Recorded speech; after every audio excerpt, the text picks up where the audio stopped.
How you doing, sir? And so don't feed the monsters. I just wanted to make sure that they could see the sign before my head blocks it. So let me get back into it with you. Absolutely, don't feed the monsters. And someone asked why. I said, look, if you can't handle a monster, don't feed them. Yeah, And they say, what do you mean feed them? Giving your attention. What has your attention has your life. And if you're feeding monsters, look out. That's all I can tell you. Just look out. If you're feeding the monsters, they'll either gobble you up or you can send them away. But sending them away, you see, it's not easy because they're persistent. And you don't have a meteorite coming in to wipe them out. So you're going to have to handle them yourself. But you can do so. See, isn't that what we're talking about with them? They can do so. I mean, you have a say, a valid say. Right? It's easy for me to stand up here and tell you, you should do this, you should do that. But, I don't do it either, but except occasionally. Because we all get lost in thought.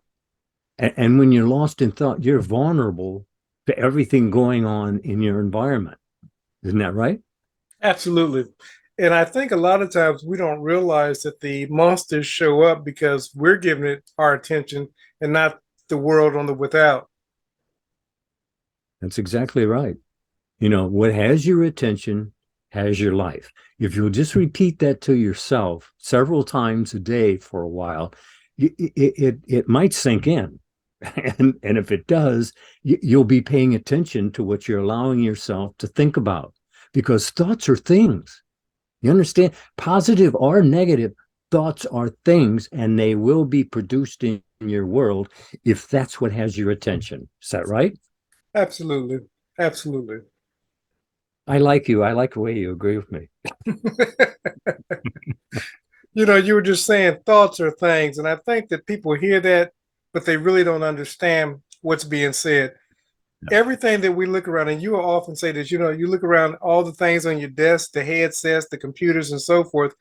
Everything started off as somebody's thought and then was materialized into what we call reality. That's right. Remember this: all prayers are answered. And I get a lot of flack when I say that. They're, oh, no, no, I'm praying all the time and they ain't answered my prayers yet. Well, yeah, actually, you see that you didn't get the sentence. It says all prayers are answered, but it's what you're thinking and feeling is your prayers, and it is answered. And if you don't like it, well, then you weren't paying attention. And if you're not paying attention, you can cause all sorts of havoc in your world of experiencing, because thoughts are things. Understand, it is a thing, and you have sent it out into the world of experiencing. Yeah, it does do that. It comes back and bites you in the ass. That's right. Come on. It's as you think you are. Come on. It's that simple. You say, everybody tells me, well, I want simple. Well, there it is. That's simple, isn't it? It is. I want to go back to what you just said recently because I think that if people will hear it and it just kind of go over their head. You said, listen, all prayers are answered, but you broke it down. You said what a prayer is. You said whatever it is that you're thinking feelingly, that's your prayer. And most people keep thinking about a posture. They keep thinking about getting down on their knees or going into a church, and they don't realize, as you often will say and remind them, they're praying ceaselessly. Yeah. And, see, the thing of it is, you can agree with this right now because he just said it. But what about half an hour from now? You see, then you could be off thinking about something that you really don't want to experience. I see, I catch myself all the time. I catch myself every day thinking about something that I really don't want to experience. But you see, that's how it happens. You thinking about it, me thinking about it. That's why it happens in your world, because you have given your thought to it. What was your thought? What are you thinking about? What are you feeling about, see, because you're also talking to yourself, and you're suggesting to yourself how you'll feel. You have to understand that you're the ones calling forth whatever you're experiencing. Don't forget that. You're calling forth what you're experiencing. You're always thinking ahead of your evidence. And if we can make that clear right there, you're okay. Don't you think? I do. I do. So if we keep seeing monsters in our life, and when we speak of monsters, we're talking about the bad events, the undesirable things that you have happen in your life. Whatever that is, if you understand that because you're giving attention to it, you're creating it, you can experience salvation almost immediately when you understand that. Look, it's all right with you right here, right now. I didn't see that for the first 50 years. I'm just about on the last 50. But I still catch myself every day setting myself up for a problem. Well, all you have to do is just start thinking about something, and then it starts drawing to you everything that'll build on that idea, whatever it is, good, bad, or indifferent. So you're in charge, even if you're out of control. And if you're not enjoying life, I'd say you're out of control. Wouldn't you? I would. Somebody asked the question in the Facebook group, actually on the YouTube channel, and they said, what was Mr. Lindo's life before he met Neville? And I said this. I said his first 40 years was a mess, and the second 40 years was cleaning up the mess. Boy, that is true. It really is. It really. See, that's what I'm telling you. I'm working on it every day. I've been doing this for more than 40 years, and I still have to work on it every day. Because you see, we're so conditioned, so hypnotized, mesmerized to the ongoing drama. What's going on around you, everything, movement of any kind gets your attention. But you have to draw it back to what you want to think. You're the one who has to choose your next thought. And if you can do that, I suggest you don't stop. That's it, isn't it? It is it. And I want to add something to that. We keep thinking that if we hear somebody else's story, that it's going to just radically transform our life. So we listen to this person's story, we listen to that person's story, and we keep listening to stories.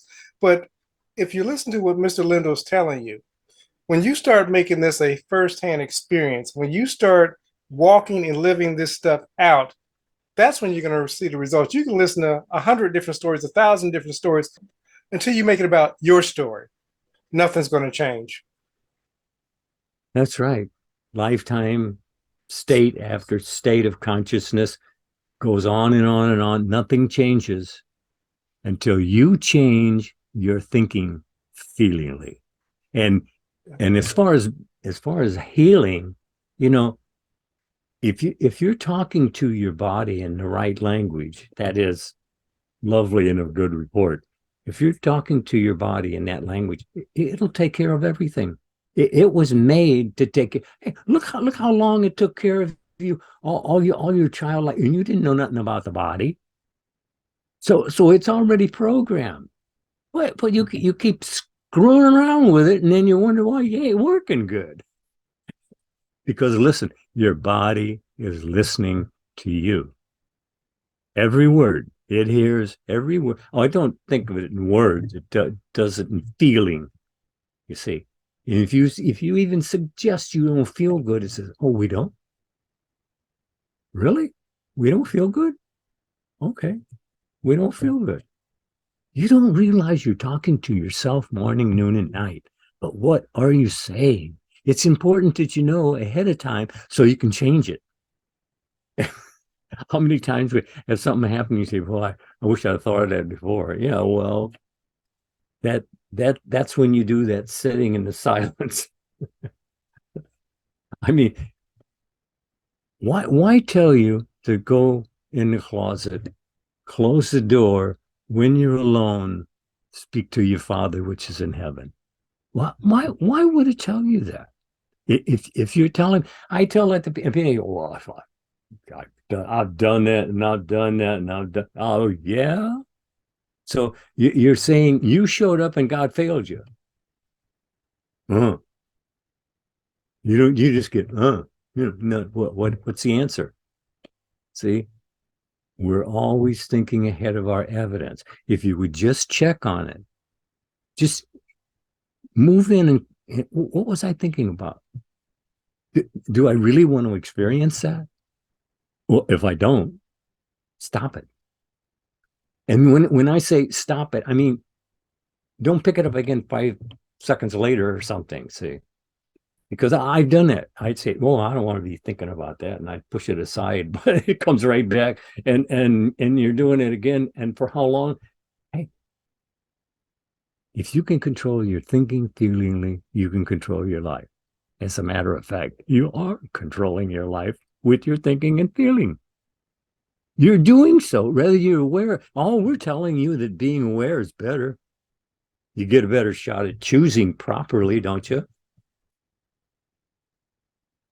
Somebody asked the question in the on the YouTube channel, and the question was: is they had just lost a loved one, their father, and they said, "Well, can you do a talk about that?" And I said, "Listen, we won't dedicate a whole talk to it." I said because what we believe is that your loved one lives on. And so you often say there's no transforming power in death. What would you say to the person that's lost their loved one and they're grieving? And again, on this side, we do grieve, because it's human nature to grieve that which we think that we've lost. But what would you say to the person that's lost that loved one and want to know that there's something beyond this life? No, yeah, that's it. There's nothing transforming in death. I mean, you'll get a new body right away. But the thing of it is, a new body that you get.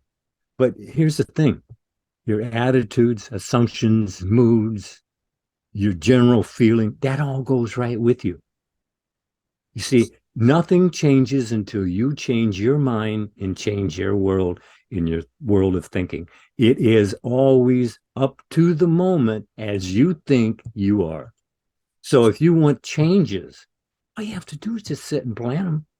You plan what's going to happen with all your trolls. See? And then when it does, you're going, see, I told you so. But you could have just as easily just discarded it. But when you do it completely. See, I often thought I had discarded a certain thought, but it keeps popping up, and it will do that at first. At first, it will just keep popping up. But if you're persistent, it will go away, and it will go away when you replace it with something better. You see, if you're thinking on things that are lovely and of good report, that's what you're experiencing. But if you're thinking on little scenarios you're running off in your mind about things that happened to you maybe years and years and years ago, see, then you're bringing it into the future. See, that's what you do. I've told you before, you can go into the future and you can bring the there and the then into here and now and experience it, which means you have a valid say. And you're saying your valid say, but saying what? See, you got to listen to yourself.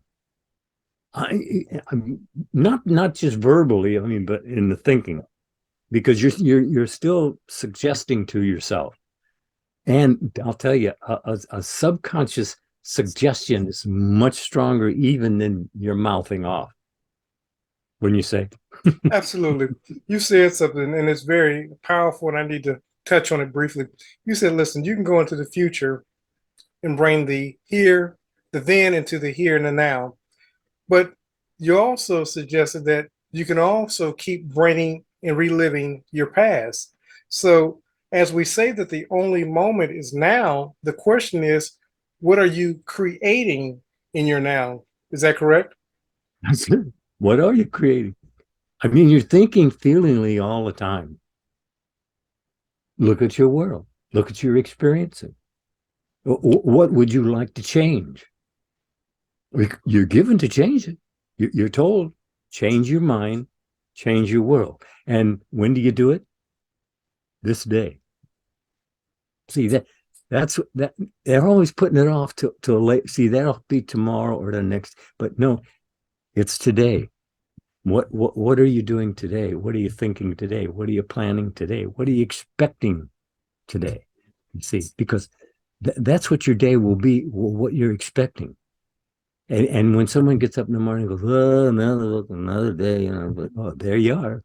You set yourself up. Hey, I catch me setting me up all the time. I'm going, oh, you don't want to do that. No, no, no, no. Uh, it's if you ever really wanted to face a challenge, you're the challenge. You're challenging you. See, and if you're not watching, see, then it's your fault. See, weren't you were taught as a child that seeing is believing, but Scripture has had it for thousands of years that believing is seeing. Well, what do you believe? Do you know what you believe? I thought I knew what I believed, but I sat down to think about it, and after a while, I said, no, I'm gonna forget that.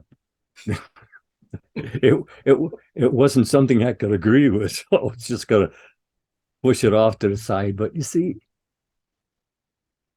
if you got problems, they don't just go away. You see, you have to work the magic that you're given, and it's very simple. If you can choose your next thought, I suggest you don't stop. Isn't that it? That's it. If you don't stop choosing it, you're in charge. Absolutely. You said something earlier, and you were talking about planning your thoughts. And I think that most of us really don't understand what's being said. And let me clarify. Years ago, I was approached by my sister. We were on a telephone call, and she said, you know that diabetes runs in our family. And I said, not so. Now, I could have brought that idea and said, yeah, diabetes runs in our family, and I would probably be a diabetic today.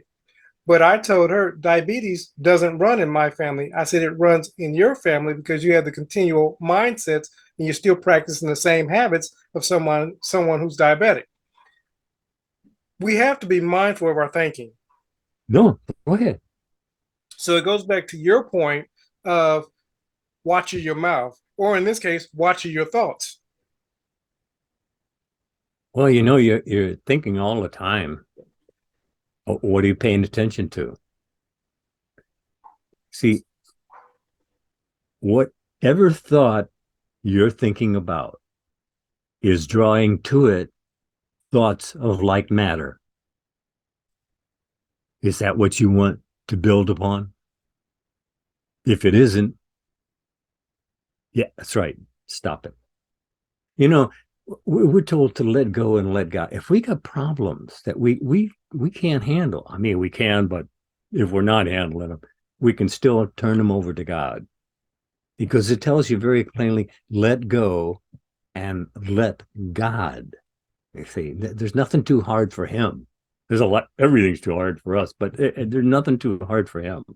Even Jesus said it, I of myself can do nothing. Get you now. This is Jesus saying that he of himself can do nothing. It's the Father within. He doeth all the work. So you have no work to do. Just get in line with your thoughts and your dreams and keep them together all the time you can muster to do so. Attitude.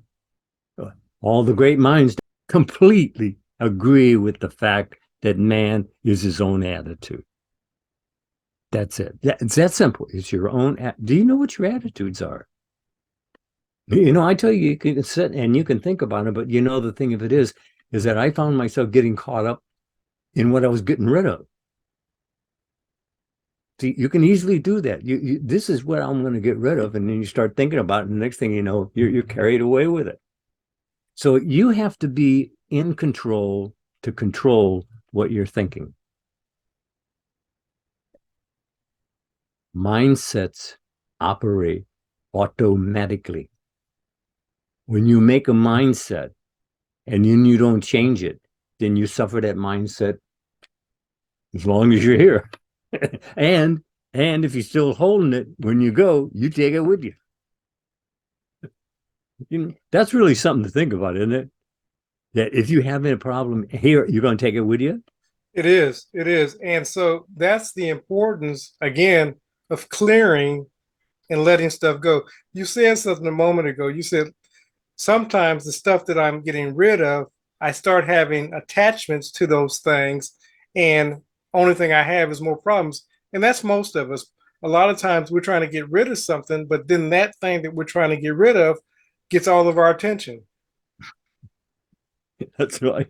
That's right. Look, you're either spending your attention or you're investing your attention. Now you figure out what you're doing. See, that I can't figure that out for you. You have to figure that out. See, if what you has your attention is an investment, in other words, in self. See, don't be worried about what someone else is thinking. You know, I mean, I'll tell you that the more you worry about what someone thinks about you, the worse off you are. Really, because there's a lot of heartbreak in wondering what other people are thinking about you when there is, and sometimes they ain't even thinking about you. Yeah. And then you say, well, you're not thinking about me.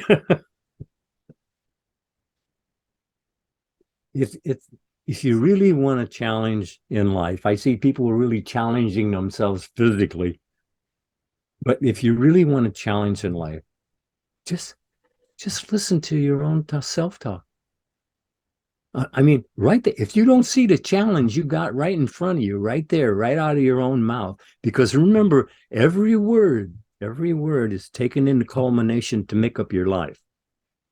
So it's not something you're focused on at the moment, but what you focused on, you know, today, tomorrow, little more the next day, and the next thing, it becomes a manifestation in your world, and you're going, why me? Why this? Why now? Why? What are you thinking? That's why. Isn't that it? It is it. You were talking earlier, and you said, we're worried about what other people are thinking about us. And I recall I was out with one of my granddaughters, and we were going to the store. Now, and I'm buying her something from the store, and she's worried about going in and seeing her friends.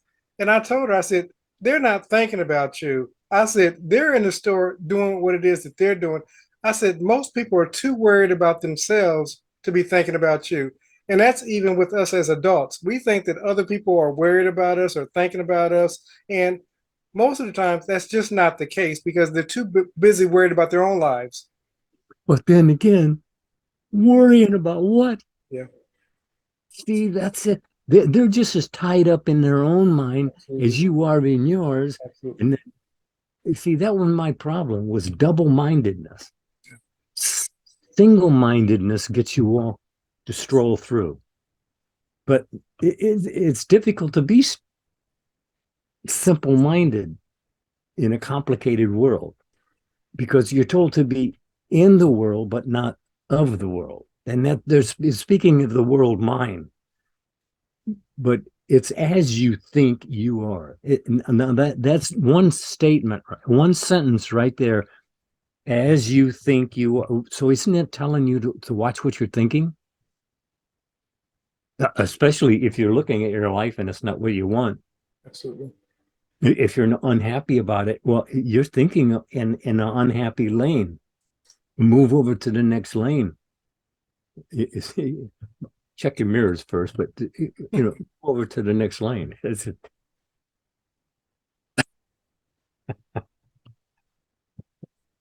It's all about attitude. You see, man is his attitude.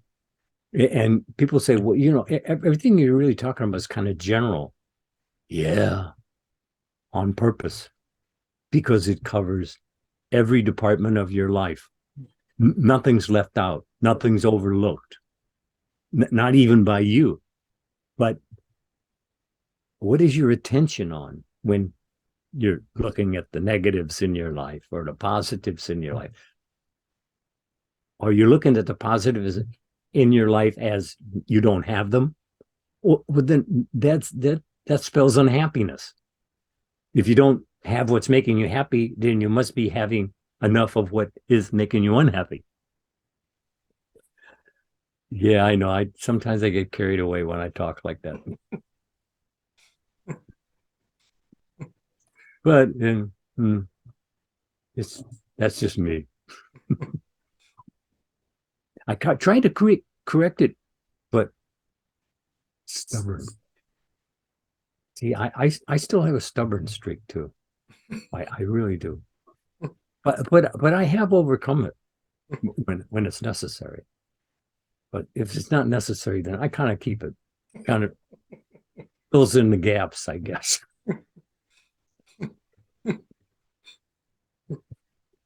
Yeah, that's why I talk to him all the time. He kind of fills in the gaps for me. Oh, attitude awareness and imaginational control. If you get these two in line, that is, you're dreaming, and the time you spend dreaming, if it is a dream, it draws all the necessary things to build that dream. But if you're thinking not negative, then it draws all the things that are negative to complete that dream. And it's all a dream. All of it is this is a dream. And what are you told? You're told from scripture, dream the dream. So it is a dream. You're being told it's a dream. And even when you go out of mind to go other places, it's still just a dream, but you're allowed to choose it. Choose this day. So you can choose a dream or a nightmare. I mean, there it is. It's all wide open for you. The portal, the door is always wide open because it's as you think you are, you do, you be, you have. Yeah. He's not interested anymore. You said something I want to touch on. You said, listen, if what you're experiencing is not what you want, then of course, change what it is that you're giving your attention to. Now, most people don't understand that in them continuously focusing on the negative, the only thing that can do is reproduce more negative. All things, right? Yeah. That's it. All things produce after their own kind. That's it. Or were you going to say some more? Was that? I'd say, were you going to say something else? I was. So Well, you I was allowing you a time to speak. I want to make sure that you get cleared your thought. Now you spoke about a dream or a nightmare. So we're talking about don't feed the monsters. Most people don't realize that they're creating the story, the nightmare, or the dream. that's it. It's one or the other. Yeah. And you're told, choose this day. And it's always this day. It's never a yesterday. It's never a tomorrow. It's always this day. And you're told, choose this day. So you're free. The moment you start choosing for yourself, you're free. But the minute you start getting captivated by thoughts of having to do this and having to do that, and you can just destroy yourself, really, literally. I mean, literally, just by your thinking. I mean, someone who thinks of committing suicide, you see, you'd say, well, that's crazy. Yeah, but you see, you're thinking negative thoughts all the time, and no, they're all your negative thoughts are suicidal.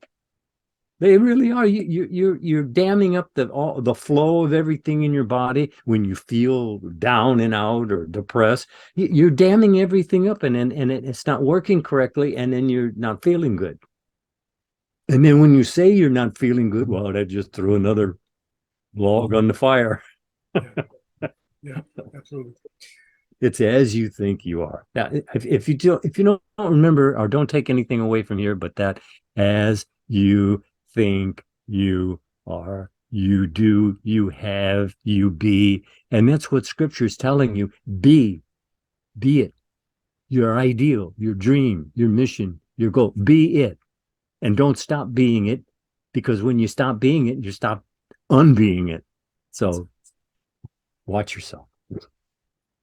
You talked about briefly about suicide, and a lot of times what we don't realize is that we've opened our minds gate to so much negativity through media, through associations, through the stuff that we're continuously bombarding with our minds. And so then we look at our life and we say it's terrible. But the reason why we say that is because we've been preconditioned to believe that it's so.